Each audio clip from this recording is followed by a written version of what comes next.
Howdy mates, good afternoon. Here's a part 2 film for Thursday, November 16th, 2023. And here, we are now in the breadth of Wildcat Den State Park itself. Now, oftentimes when we take any walk in nature, we always tend to look at the big picture, right? At least initially. What I mean by the big picture is we tend to look at the rocks, the ferns, the leaves that have fallen. I think I already said the trees. I actually don't quite remember. Or the stream. But the thing is, even with the big picture, there are smaller components that help compose that bigger picture that I speak of. Think of it as like a painting, right? You look at the prominent structures, but what are those structures made up of? Those are the small parts that I speak of.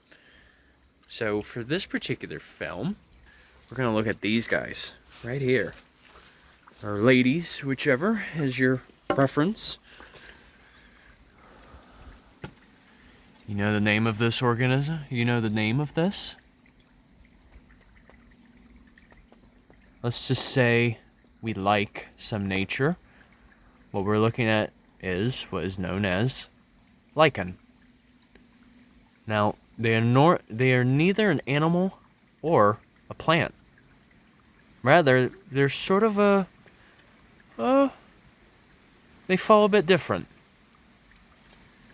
They are a result of a symbiotic relationship between fungus, which is a whole separate kingdom in and of itself, and either algae or cyanobacteria. You see, how the relationship works is the fungus provides the living foundation among the rock, and then either the algae or the cyanobacteria, they go through the process of photosynthesis, which I discussed in a video a couple of weeks ago.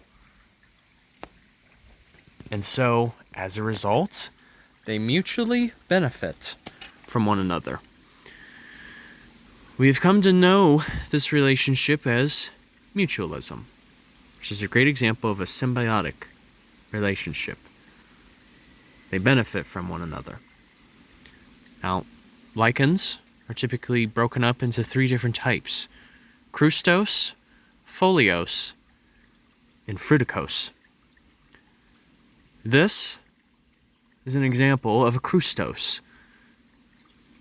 What I mean by that is it looks relatively flat on the rock, whereas foliose tends to look a bit more leafy in the structure. And then fruticose, it looks most like a bush, at least a mini bush. So, you may be wondering, why should we really care about these lichen? Well, think of it this way. Lichen are considered a keystone species, which means that they can benefit, or they can provide a service and a benefit to all other organisms within an ecosystem, right? So, typically, lichens, they tend to get their nutrient content from the air. And they are intolerant of heavy metals in the air, such as sulfur, for example. They're not a big fan. And there are certain species that have higher tolerance for nitrogen, and those that don't. So that being said, lichens are used is an indication for air quality.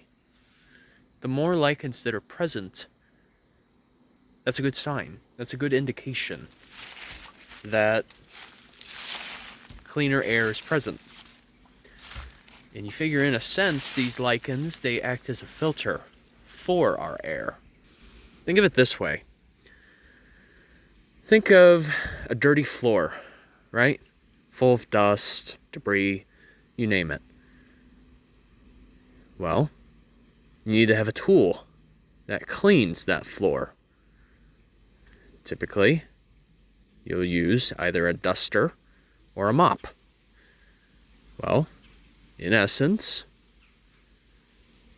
the lichen acts like the mop to air quality. And that's not the only service that they provide either.